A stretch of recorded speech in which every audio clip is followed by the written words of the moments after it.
Sir എനിക്കൊരു സംശയം. ഞാൻ ചോദിച്ചോട്ടെ? ചോദിച്ചോളൂ. നമ്മൾ ചില വീടുകളിൽ ഫൗണ്ടേഷൻ കൊടുക്കുന്നുണ്ടെങ്കിൽ അത് എത്ര ഹൈറ്റിലായിക്കോട്ടെ, പക്ഷെ കുറച്ച് വർഷങ്ങൾ കഴിഞ്ഞാൽ ആ ഫൗണ്ടേഷൻ താന്നു പോകാനുള്ള സാധ്യതയുണ്ട്. അതിന് എന്താണ് ഒരു സൊല്യൂഷൻ? അതെ, പല വീടുകളും ഇങ്ങനെ താന്നു പോകുന്ന കണ്ടിട്ടുണ്ട്. ശരിക്കും ഒരു കാര്യം ശ്രദ്ധിച്ചിട്ടുണ്ടാവും അല്ലേ? ഈ വീടുകളൊക്കെ ഏത് സ്ഥലത്താണ് നിൽക്കുന്നത്? ചിലപ്പോൾ അത് നികത്തിയ സ്ഥലം, ഫില്ല് ചെയ്ത സ്ഥലങ്ങളാവാം. ചിലപ്പോൾ ഒരു കായലിനോടോ അല്ലെങ്കിൽ കടലിനോടോ ചേർന്ന സ്ഥലങ്ങളാവാം. ഇല്ലെന്നുണ്ടെങ്കിൽ ലോ ലൈങ് ഏരിയ ആവാം. അല്ലെങ്കിൽ വാട്ടർ ശരിപോലെ വെള്ളം ഡിപ്പ് ചെയ്ത് അല്ലെങ്കിൽ സാച്ചുറേറ്റ് കിടക്കുന്ന സ്ഥലങ്ങളാവാം. അല്ലെങ്കിൽ ചതുപ്പുകളാവാം. അല്ലെങ്കിൽ വയൽ നിർത്തിയ സ്ഥലങ്ങളാവാം. അപ്പൊ ഇങ്ങനെയുള്ള സ്ഥലങ്ങളൊക്കെ ആവാം. പക്ഷേ ഇന്ന് അതെല്ലാം ഡെവലപ്പ് ചെയ്ത് നല്ല ഭംഗിയിൽ ഒരു ടൗൺഷിപ്പ് ഒക്കെ ആയി മാറിയിട്ടുണ്ടാവാം. പക്ഷെ അതിന്റെ ബേസ് എന്താണ്? ഈ സെറ്റിൽമെന്റ് ഉള്ള അല്ലെങ്കിൽ ലോ ലൈങ് ഭൂമികളാണ്. അപ്പൊ ഇങ്ങനെയുള്ള സ്ഥലങ്ങളിൽ വീട് വെക്കുമ്പോൾ ശരിക്കും വീട് രണ്ട് രീതിയിൽ ചിലപ്പോൾ താഴ്ന്നു പോകാറുണ്ട്. സാധാരണ കെട്ടിടങ്ങളൊക്കെ വെച്ച് ഒരു വർഷത്തിനുള്ളിൽ അതിന് പ്രൈമറി സെറ്റിൽമെന്റ് ഉണ്ടാവും.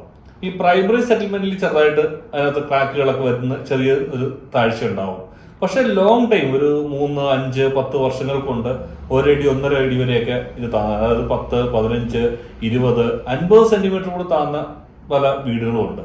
ഇപ്പം ആലപ്പുഴ ജില്ലയിലെ കുട്ടനാട് സൈഡുകളിൽ, ചേർത്തലയുടെ ചില ഭാഗങ്ങളിൽ, എറണാകുളം ജില്ലയിൽ വന്നു കഴിഞ്ഞാൽ നമ്മളുടെ കടവന്ത്ര മേഖലകളിലൊക്കെ ഈ ചെളികളൊക്കെ, അടിയിൽ ചെളിയുള്ള ഭൂമികളുണ്ട്. ഇതൊക്കെ താന്നു പോകാറുണ്ട്.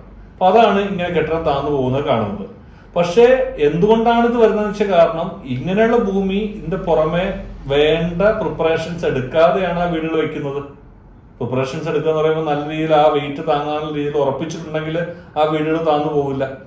പണ്ട് കാലങ്ങളിൽ സാധാരണ വീട് വെക്കുന്നതെന്ന് പറയുന്നത് ഈ ലോഡ് ബെയറിങ്, അതായത് ഭിത്തി ലോഡ് എടുക്കുന്ന രീതിയിലാണ് വീട് വെക്കുന്നത്. അപ്പോൾ അതിന്റെ ഫൗണ്ടേഷൻ കെട്ടുക കരിങ്കല്ലാവാം, ചെങ്കല്ലാവാം. ഈ കരിങ്കല്ലെന്നൊക്കെ പറയുന്നത് നല്ല ഡെൻസിറ്റി ഉള്ള മെറ്റീരിയലാണ്. അതിന്റെ മുകളിൽ ഒരു ബെൽറ്റ് ഒക്കെ കിട്ടി ഒന്നെങ്കിൽ ഇഷ്ടിക ഉപയോഗിച്ചോ അല്ലെങ്കിൽ വെട്ടുകല്ല് ഉപയോഗിച്ചിട്ടൊക്കെ ഭിത്തി പണിയുക. ഈ വെയിറ്റ് കൊണ്ട് തന്നെ നമ്മുടെ ഈ ഭൂമി അത് താങ്ങാതെ വീട് താഴത്തേക്ക് പോകാറുണ്ട്. അപ്പൊ അതൊക്കെ ശ്രദ്ധിക്കേണ്ട കാര്യമാണ്. പിന്നെ വേറൊരു പ്രത്യേകത വെച്ചാൽ പല വീടുകളും ഒരേപോലെ താഴത്തേക്ക് പോകുന്നതാണ് കാണാറുണ്ട്. അതായത് അതൊരു ഈവൻ സെറ്റിൽമെന്റ്, അതായത് മൊത്തം ചതുപ്പിലാണെങ്കിൽ ഒരേപോലെ താന്നു പോകും.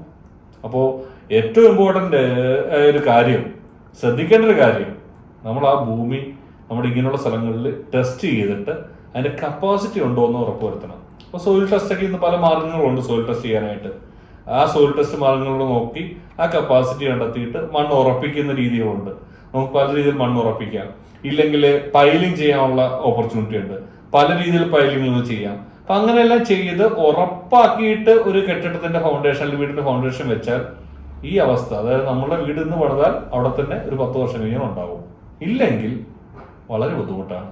അപ്പോൾ ഒരു എക്സ്പേർട്ടിന്റെ സഹായം എടുത്ത്, ഒരു സ്ട്രക്ചറൽ എഞ്ചിനീയറുടെ, ജിയോടെക്നിക്കൽ എഞ്ചിനീയറുടെ സഹായം എടുത്തിട്ട് വേണം ഇങ്ങനെയുള്ള സ്ഥലങ്ങളിൽ വീട് പണിയാൻ. ഓക്കെ.